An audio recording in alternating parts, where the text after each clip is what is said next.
This one looks straight out of Half-Life 2, but well, it was painted by hand in 1976. What about this lady from 1965? Or what about another doggy from 1958? Or this, The Sims 2 looking lady from 1958? You're probably thinking how someone created something like that way before digital art. Heck, before 3D modeling, texturing, rendering, video games, and all of that crap. Well, you see, he wasn't a coder nor a designer. He was simply a painter. Today we are exploring how Colville became silent forerunner of digital aesthetic without even touching a computer. So, who was our time traveler? And most importantly, why he painted the way he did? Was he really a time traveler? To begin today's story, we have to start with the huge nerd shit. David Alexander Colville,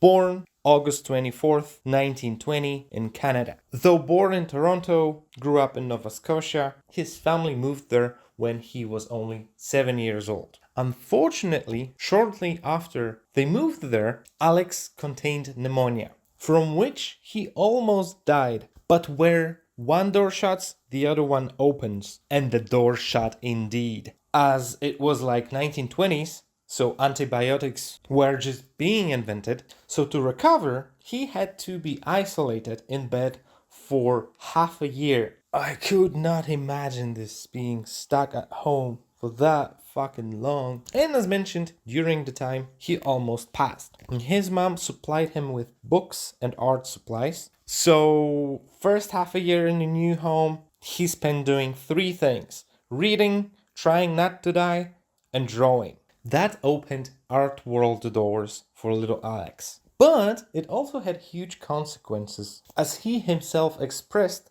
that this was really impactful experience, causing him to be lifted out of association with my friends and schoolmates, and leading him to become introvert, one whose life is essentially a kind of inner life. Damn. It's almost like isolating oneself from people fucks up your brain. Thankfully, besides antibiotics, then there was no TikTok experts, because he would have been labeled as acoustic and shit, just because the drawings he made during that time were exclusively of machines, such as cars, planes, or boats. And after barely surviving childhood, teenage Alex began to take weekly art classes. For 3 years straight, he studied painting, drawing, and sculpture under Sarah Hart, whom became his early mentor. She introduced young Alex to yet another one of his soon-to-be mentors, Stanley Royal, British post-impressionist who was also one of the professors at Allison University, whom thankfully convinced Alex to pursue art as a profession, as Alex himself thought of studying law and politics. He even secured a place in Dalhousie University with entrance scholarship. But Royal came in and was like, "No, bruv, there's too much talent. I must get some cash from my mate."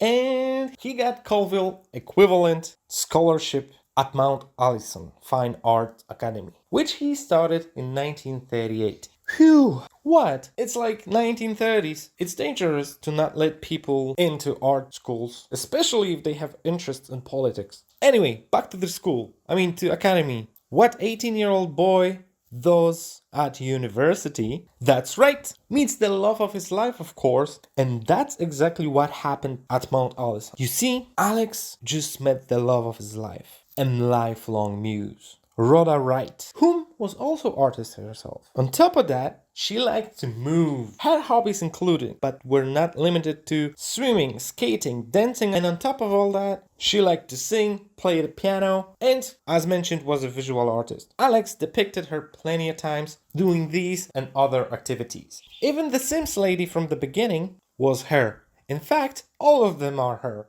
And at first, they became besties, and then they fell for each other. This is so fucking normal, it's surprising. And no weird shit with age either. 1 year of difference. Actually, she was born as Rhoda Valentine Wright on February 14th, 1921. And don't tell me that the date and her middle name aren't the cutest shit you've heard today. Anyway, the couple married in 1942. Oh my god. That's just so cute and perfect. But I guess either because Alex did not like things to be too perfect or wanted to become a war artist a little bit too much, he enlisted in Canadian Army in 1942, right after graduating and marrying. And now we have to talk about this insanity that was first 2 years of war he spent in not combat roles, initially rolling into infantry, but climbing up the army ladder quickly. And in September 43, he became a lieutenant, serving in Canada, close to his wife, whom gave Alex his first son, Graham, in 1944. But what army does when motherfucker dares to have a pregnant wife? Exactly. Send him overseas so he can't experience his firstborn son being born. Though he finally got the gig he wanted. You see, Alex was sent to London, where he was formally made an official Second World War artist. Yay! After that, he spent the next 2 years documenting Canada's war effort. And what an effort that was! Effort to go through all Geneva suggestions, even managing to add some to the list. Colville, thankfully, was just artsing around, so no weird shit with him. But let's move our positions on the map of Europe along with Lieutenant Colville and Allied forces to witness the Initially, Colville was stationed with the Royal Army Service Corps in Yorkshire, just casually sketching people and equipment being prepared for a fucking D-Day, bro. 6 weeks later, was assigned to Navy and sailed to the Mediterranean Sea aboard Prince David ship for Operation Dragoon, where he spent 6 weeks creating sketches that were turned into paintings upon his return to England. Though paintings like On the Bridge or Look at Gibraltar are more illustrations than video gamey looking renders, His Majesty Canadian ship Prince Henry in Corsica and craft assault off southern France from Operation Dragoon have that distinct render look to them. What do you think? All four or just the two have this video gamey look? Let me know down in the comments. But we ain't done with the military yet, as Alex was really into this shit. But more on that later. So after a quick break to finish his paintings, Colville was assigned to Canadian Infantry Division, and along with them, he traveled throughout Netherlands all the way to Germany. And on their way, casually helping 82nd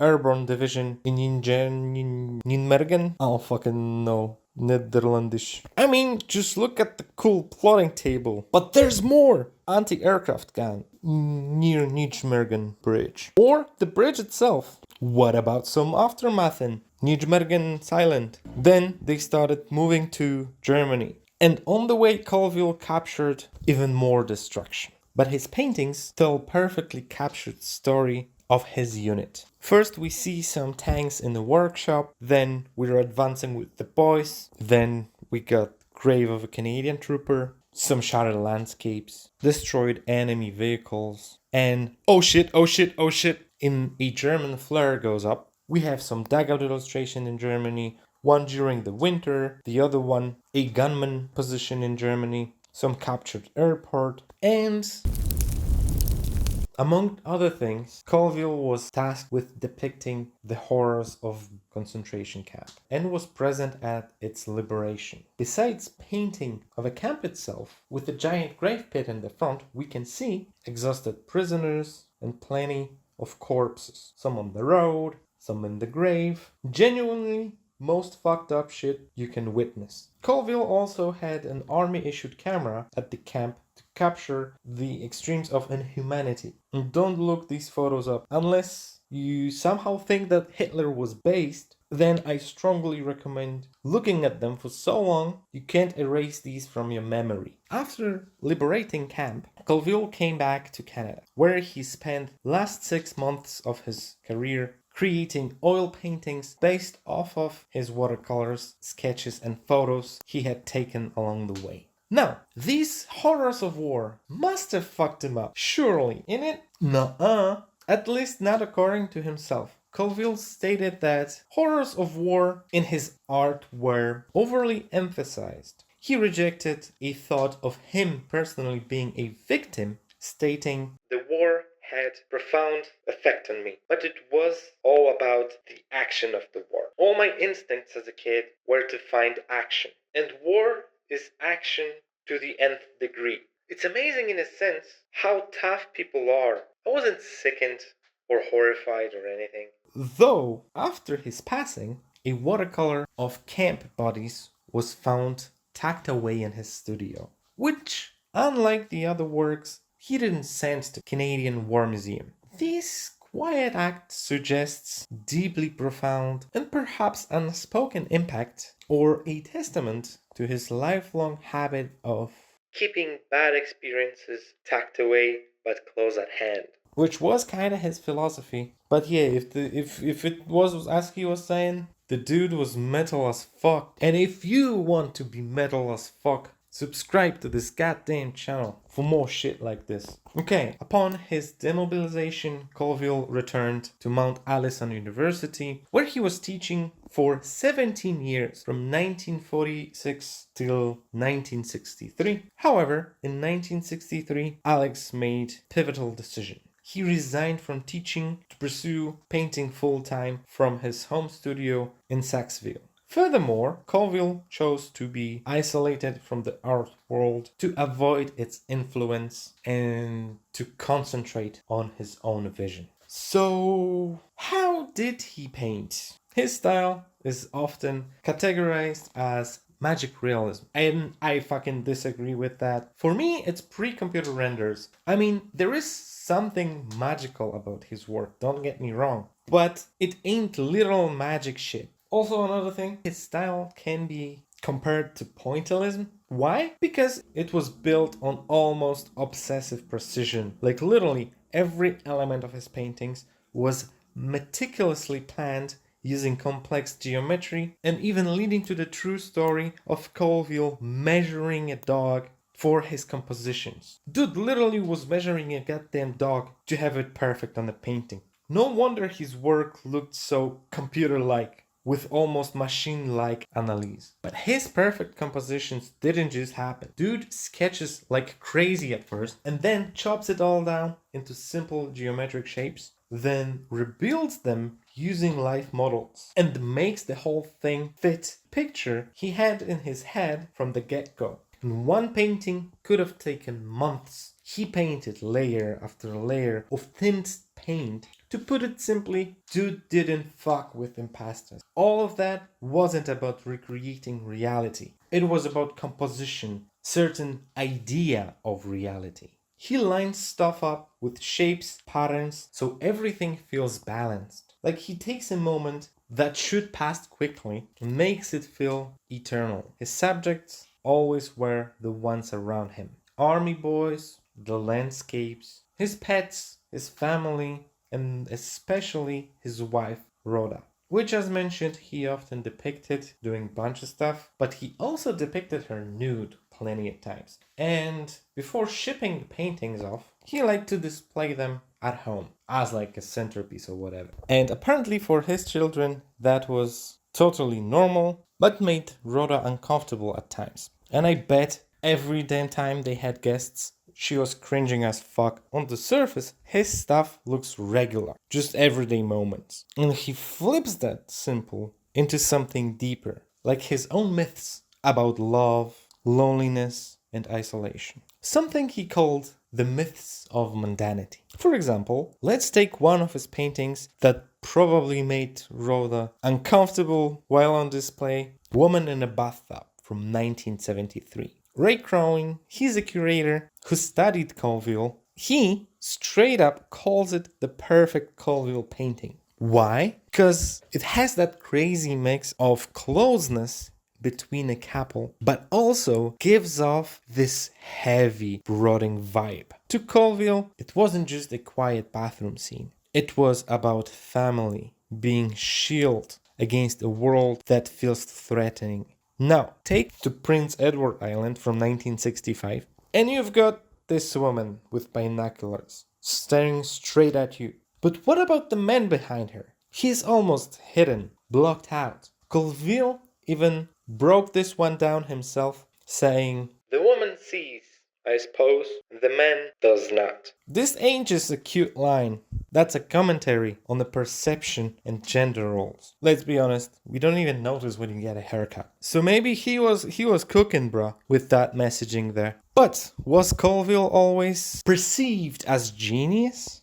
Of course not. As many known people, he had his haters. For example, critics in The Globe and Mail called his 1983 Greatest Hits retrospective exhibition at Art Gallery of Ontario mediocre and precisionist kitsch. But from what I read, they had problem with Colville in the 80s in general because he kind of stayed away from politics, didn't really talk about sexuality either. And because Alex was so committed to the bit, his work was often seen as too conservative. Though also, there was a still Cold War going on, and he might have held exhibition in China.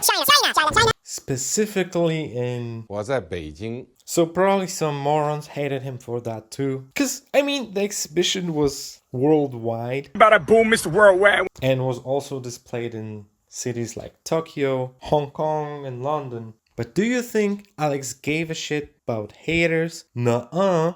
Despite them, Colville maintained loyal fanbase. I mean, he wasn't and he didn't want to be involved in this whole art world or being opinionated on anything. Alex constantly searched for a quiet spot to paint, totally uninfluenced by anything. That itself made him very inspiring figure. Colville's influence extended far beyond just art galleries. For example, in 1965, he was commissioned to make Canada's central coins featuring country's animals, which basically meant that millions of people saw his art daily. And his art inspired culture. For example, in Kubrick's The Shining, you can spot Colville paintings throughout the whole movie. Or like in The Heat from 1995, Mans literally recreates Alex's Pacific from 67. And among other movies inspired by his paintings,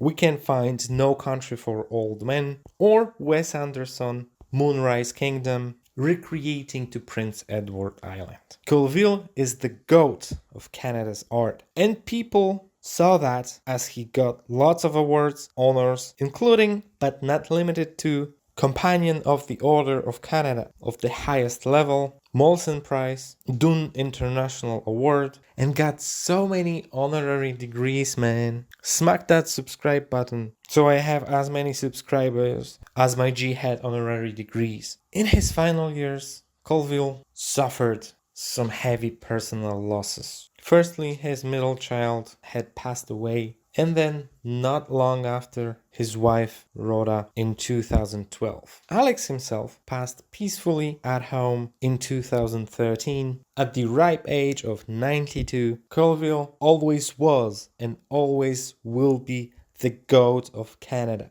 And his story perfectly shows that fuck them haters. Just do what you're good at till you become the GOAT.